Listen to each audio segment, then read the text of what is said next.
Okay, so we talked about the customers and the domain of information here, and what kind of information we want to be able to say who is a customer, who's not a customer. That's quite important, because whenever we have a disagreement in our innovation and product development process, that could be a pretty good point to bring in, like, all right, this is good, but for Karen, our persona, or for Lisa, or whatever we call our different archetypical customers representing different groups in a buyer chain or in a segment of usage. For that specific customer, the value setup is such that we can say A is better than B, or we can go for option A or option B and find an agreement point there.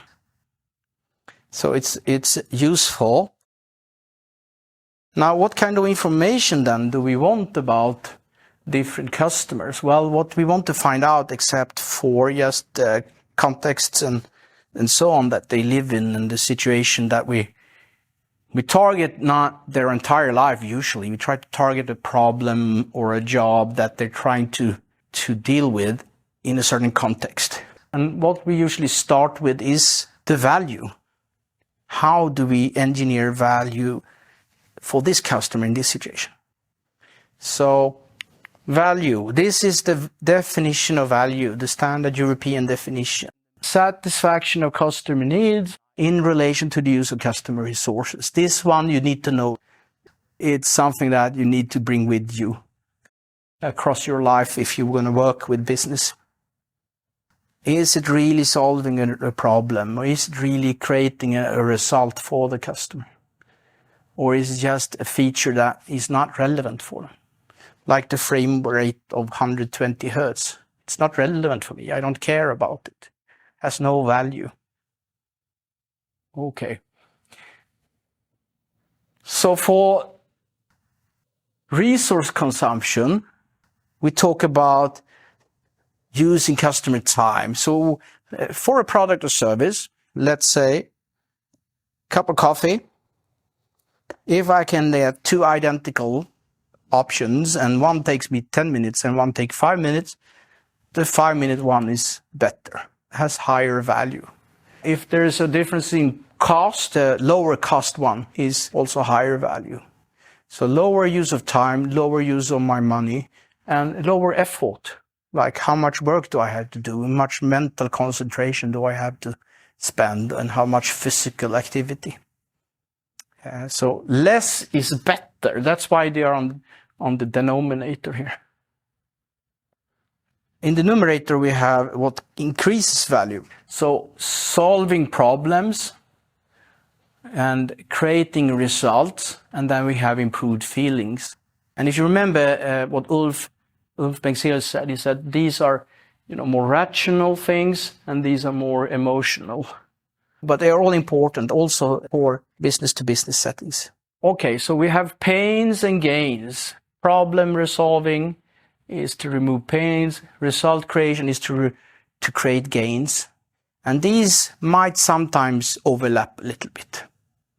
And that is okay. So let's say you're arguing over where to put a headache pill. Is it removing a problem, or is it creating the result to get to work and be able to be effective? You can put it either.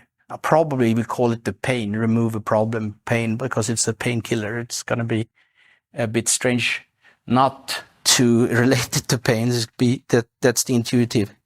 But anyway, as long as you have all the important jobs and outcomes in the list, that's the key. The differentiation here helps us. Okay, except from getting that headache away, what else is it? What other outcomes are things that we want to have? Or maybe there are side effects, like you get the stomach pain, but you don't have the headache. All right, that's a negative function from this pill that maybe causes effort and creates some, the total pain is not completely removed, right? So it reduces the need satisfaction. Right, so the denominator, you can usually just measure it. How much time does it take? You can measure it. Take a stopwatch and look. Today, customers spend 10 minutes. I made a machine that takes 2 minutes. Easy. You can see it's have a higher value. Effort is a little bit more tricky. However, you can also observe and measure it, but you can also interview and make them rate the effort or something like that. But these concepts here, like results created, satisfaction, my improved social status, like that's a feeling on the feeling side. It's very difficult to measure. These are fluffy statements from the customer. And that's okay. We can measure it in the function domain later if we want to quantify. Okay, so what we do is usually that we go out and we spend quite a lot of effort to collect information. What is it that they do in this situation? How are they trying to do it today? If we could offer something, what would be the most important parameters here to work on to increase the value, to create a better situation? How much better will it be? Can we motivate a certain price point, etc.? So we can really take an idea that you have and say, it will create a little bit less good results than what you do today, what the market alternative they use today is creating, but actually they will save a lot of time.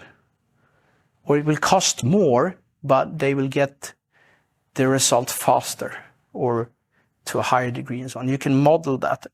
So even if you can't measure, you can still look at our solution, the market alternative, which is what the customer do today, and the product alternative, which is what someone else tries to sell that also wants to create an innovation.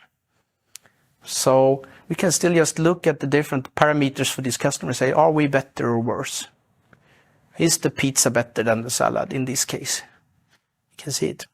Because even without quantification, you can have preference order, for example. Going a little bit deeper here. So problems, that's things not working well today. It could be also negative side effects of what we're doing today. So if you drive the car, it has exhaust, it costs fuel and so on. All those things could be on the problem and pain side here. Maybe there is something that we would like to use. We would like to have a car, but we can't afford it. The investment is too high. Okay, maybe we can propose a leasing scheme or a co-ownership solution so we can get that problem removed. There might be things like concerns about risks that we can also work on. All of these are very useful. And then we have the results. I think if you saw this video with Clayton Christensen competing against luck, they talked about why are people hiring a milkshake in the morning? And they looked into that and interviewed people. And they came to conclusions that a milkshake is so thick and the straw is thin, so it lasts longer in the commute. The 1 hour or 2 long, boring commute in LA, if you took a Coke, you will sip it up in 10 minutes, but this milkshake would last 40. Okay, and then you get full. And when you get to work, finally, you're not at least hungry right away. So that's the jobs that the product or service gets done for them. And then feelings, well, often we talk about self-esteem, pride, joy, belonging to a group. Brands are usually, for consumers, brands are usually meant to show that there is some status or a group affiliation or something like that. But we can also think about social jobs, providing us status and respect. So status you get from a social group because of what you can do for them. Respect you get because of what you can do to them. So respect is a power thing. Status is more of a potentially gainful to know you, right? Play with these things. Feeling secure is very important also. Let's say I bring in this consultancy to our company. If they mess up, I am sort of associated with it and people say, oh, it was Kent who brought them in. These crappy consultants that ruined everything. So you want to feel secure also from that point of view. So we can help that. We can show why it's secure. We can make sure that it is secure and we can communicate it. Okay, so we can increase value by working on the numerator. And the most effective way to convince a customer to buy is to create good results. Removing pain is also good. But emotional things, for consumers, it could be a key thing. In business, it could be that these things are blocking you and make them choose a competitor. It doesn't feel good. We don't trust these. Just the problem that you come in and they didn't work with you before, but they work with some other consulting firm. That could be enough so you don't get the project.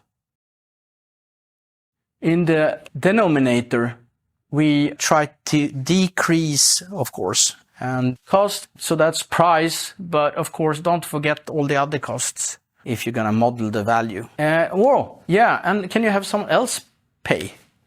So yeah, you can have free laptops, right? All the students get free laptops, so you get a laptop very low price and someone else pay because they put their brand on it and they do some employee branding. That's a really good way to reduce the upfront cost. Time, it's not only for using, but for installing. Here's a switching cost kind of thing. If I was going to be doing PowerPoints for an incubator program, and they said, oh, I don't use PowerPoint, I use this other service. I can give you a license. And like, I have 8 different projects at the same time. I'm not going to learn a new software just because I'm going to do a couple of speeches. It might be 1 billion times better. I just don't have the time to do it. And also the delta, this is already good enough that I have. So yeah, even doesn't matter how good it is. It's not a useful change for me in value to change right now.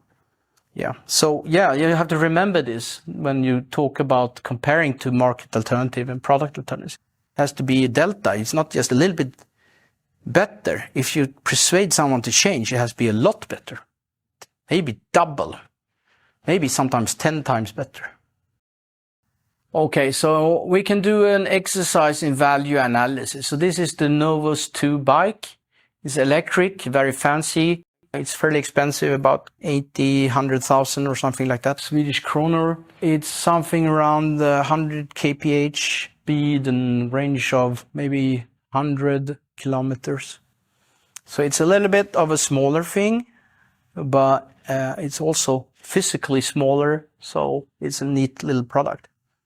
So if you want to do an analysis of value here, first of all, you have to decide, at least at a rudimentary level, what is the customer. So let's say it's for students that live off campus. And then what needs do we satisfy? What customer resources are consumed? And we can look at this and try to make a table in the comparison. So customer, we can enter here, students, the product we have, and then we can have the market alternative. So market alternative we compare to could be the regular bike, could be the bus, etc. Let's say we have a moped as a market alternative. So what jobs do you want to get done? I want to get to school reasonably fast and back again in a reliable manner. Then, of course, a problem I want to solve is avoid doing mechanical work and service and so on. Another problem could be when I have my moped, I get greasy and it gets dirty.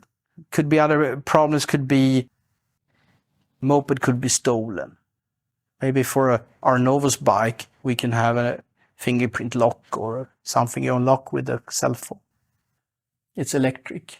It's also reasonably clean, not lots of oil and stuff, so you can even put it up in your student apartment and charge it there. It's not that heavy and you can put your arm inside and carry it. Cost, etc. Well, maybe this one is more expensive than the moped, but it doesn't cost any gas. A moped doesn't cost a lot of gas money either, to be honest, but there's a plus there. Can you save customer time? Well, for the main thing to get to school, it's about the same. We don't save any time. Okay, it's the same. Efforts, well, we can look at that, and efforts might be connected to service and such things in this case. So, I mean, it come up a little bit better on some things and a little bit worse on some things, but overall, what is the better thing? That's a pretty good analysis to do early on when you're thinking about proposing a product and service for a customer.